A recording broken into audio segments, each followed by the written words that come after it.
UK में asylum applications के हवाले से कुछ डेटा रिलीज़ हुआ है और उसमें ये बात सामने आई है पाकिस्तान की तरफ से जो असाइलम एप्लीकेशंस हैं वो सबसे ज़्यादा है। इरफानुल हक साहब हमारे ब्यूरो चीफ लंदन से हमें जॉइन कर रहे हैं, उनसे बात करते हैं।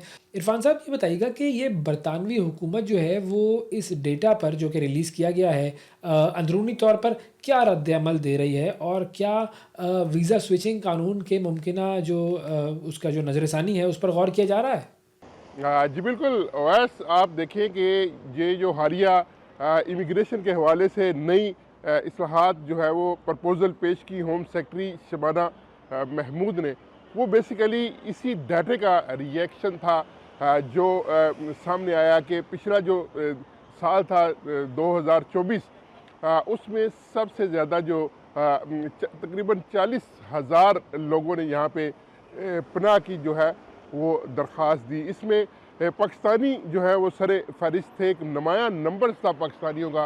175 ममालिक के लोगों ने यहाँ पे जो है वो असाइलम क्लेम किया, जिसमें पाकिस्तान जो है वो पहले नंबर पर, यानी कि 40,000 में से 11,000 से ज़ायद जो लोग थे वो पाकिस्तानी थे जिन्होंने यहाँ पे 2024 में असाइलम क्लेम किया। ये तादाद जो है, अगर हम कंपैरिजन करें पिछले सालों से 2022 से, तो ये उसमें जो है वो तकरीबन 5 गुना ज़्यादा नज़र आती है हमें। तो ये सारे अदाद शुमार थे जिसने मजबूर किया हुकूमत को कि वो असाइलम के हवाले से जो है वो सख्त पॉलिसी जो है वो बनाए। और इसी ये हमने देखा कि इसी महीने में शबाना महमूद जो होम सेक्रेटरी हैं, उन्होंने बड़ी सख्त पॉलिसी यहाँ पे अनाउंस की असाइलम के हवाले से। एक तो उनका कहना था कि जो यहाँ पे इलीगल तौर पर आएंगे उनको 30 साल तक यहाँ पे इंतज़ार करना पड़ेगा। इसीलिए इसके साथ साथ जो लोग जो असाइलम क्लेम करेंगे लीगल तौर पे, उनको भी 20 साल जो है वो यहाँ पे इंतज़ार करना पड़ेगा। और हर 2.5 साल के बाद उनकी असेसमेंट होगी। असेसमेंट जो है होम ऑफिस की डिस्क्रिप्शन होगी कि जब दोबारा असेसमेंट के लिए एप्लीकेंट जो है वो दरख्वास्त देगा तो उसको सारे कवायफ जो है सारी सूरत हाल जो है दोबारा वाजे करनी होगी कि जो उसके पहले दिन आपने प्रॉब्लम बताई थी, स्टोरी बताई थी, आया जो उसका होम कंट्री है जिसकी बेस पे उसने यहाँ पे असाइलम क्लेम किया, क्या वहाँ पे हालात स्टिल वैसे ही हैं या तब्दील हो गए हैं। तो इसमें मेरे हाल में ये एक बड़ी पिछले अगर हम 50 साल तारीख उठा के देखें बरतानिया की, तो उसमें सबसे ज़्यादा जो है वो सख्त कवानीन जो है वो मुतारफ़ करवाए हैं बरतानवी हुकूमत ने। और ये मेरे ख्याल में ये उसी बात का रिएक्शन है और यही तब्दीलियाँ होने जा रही हैं। अच्छा इरफान साहब, क्या वाक़ई बरतानिया के वीज़ा सिस्टम में ऐसी ख़ामियाँ मौजूद हैं कि जिनसे इसका गलत इस्तेमाल हो जाता है मुमकिन, या फिर ये कि ये मामला जो है वो सियासी तौर पर बढ़ा-चढ़ा कर पेश किया जा रहा है? वैसे देखिए, बरतानिया का जो असाइलम सिस्टम है ये बड़ा है तो वही पुराना सिस्टम है।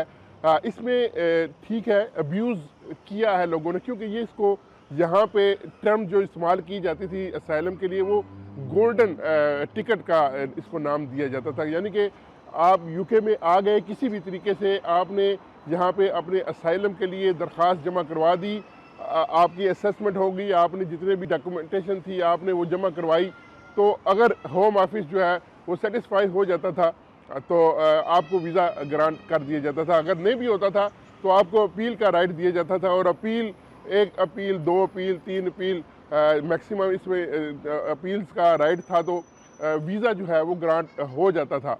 तो 5 साल इसमें ये था कि 5 साल के बाद ये रेफ्यूजी स्टेटस दिया जाता था, यकमुश्त वीज़ा दे दिया जाता था 5 साल का।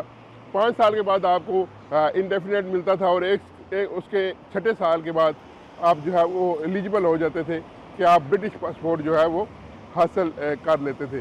तो इसको गोल्डन वीज़ा कहा जाता था। इसमें खामियां अगर हम कहें तो कह सकते हैं कि क्योंकि इसमें इतनी सख्ती नहीं थी।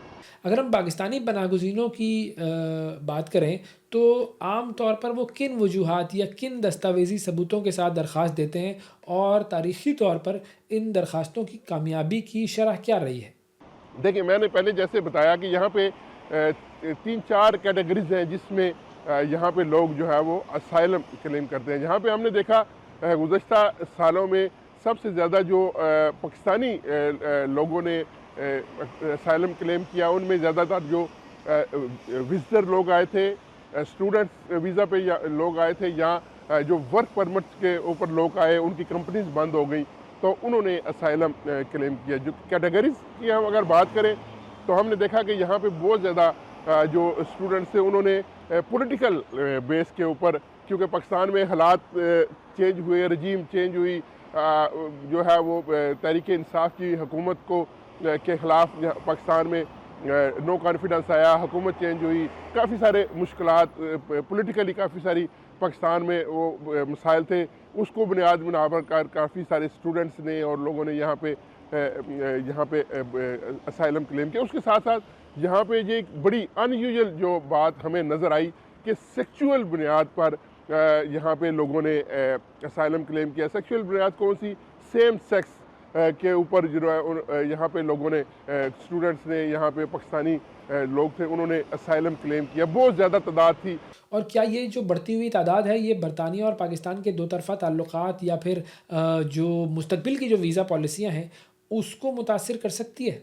पाकिस्तान के हवाले से अभी तक ऐसा कोई सामने नहीं आई बात, क्योंकि पाकिस्तान बरतानिया के साथ तावन कर रहा है। बड़े काफ़ी अरसे से एक म्यूचुअल एग्रीमेंट है कि यहाँ पे जो भी लोग जिनको यहाँ पे डिपोर्ट करना चाहती है, जो जिनके यहाँ पे वीज़ा जिनके पास यहाँ पे वीज़ा नहीं है, यहाँ पे इलीगल रह रहे हैं, अगर वो होम ऑफिस उनको पकड़ता है या किसी की इस तरह की अगर असाइलम की एप्लीकेशन जो है वो रिजेक्ट होती हैं, तो होम ऑफिस अगर वो उनको डिपोर्ट करना चाहता है तो पाकिस्तान के साथ उनका एक म्यूचुअल अंडरस्टैंडिंग चल रही है और पाकिस्तान उनके साथ मुकम्मल तौर पर तावन कर रहा है। तो मेरे ख्याल में ऐसा नहीं है। पाकिस्तान के साथ जब तक पाकिस्तानी हुकूमत बरतानिया के साथ तावन करती रहेगी, मेरे ख्याल में कोई ऐसा बात नहीं है कि पाकिस्तान और बरतानिया के दरमियान जो है तल्लुकात जो है वो ख़राब हों। अच्छा, अब अगर हम दीगर ममालिक के डेटा की बात करें तो सियासी पनाह की दरख्वास्तों पर दीगर ममालिक के लोगों के बारे में जो डेटा है वो क्या कहता है? डाटा जो है वो सारे ममालिक का मिक्स है। देखा जाए तो पाकिस्तान, इंडिया के अलावा जो ज़्यादातर दीगर ममालिक हैं, जिसमें अफ़गानिस्तान और मिडल ईस्ट के जो जंग ज़दा ममालिक हैं, उनके अफराद जो है, या अफ्रीकन ममालिक, वो लोग ज़्यादातर जो है वो गैर कानूनी रास्ता इख्तियार करते हैं। वो चैनल्स के थ्रू बरतानिया में दाखिल होने की कोशिश करते हैं। हालांकि इसमें पाकिस्तान और इंडिया के लोगों की तादाद जो है वो बहुत कम है, लेकिन अफ़गानिस्तान और दीगर जो ममालिक हैं मिडल ईस्ट के या अफ्रीकन ममालिक, उनके लोगों की तादाद ज़्यादा होती है जो चैनल्स के थ्रू बरतानिया में दाखिल होते हैं और यहाँ पे आके असाइलम जो है वो अप्लाई करते हैं।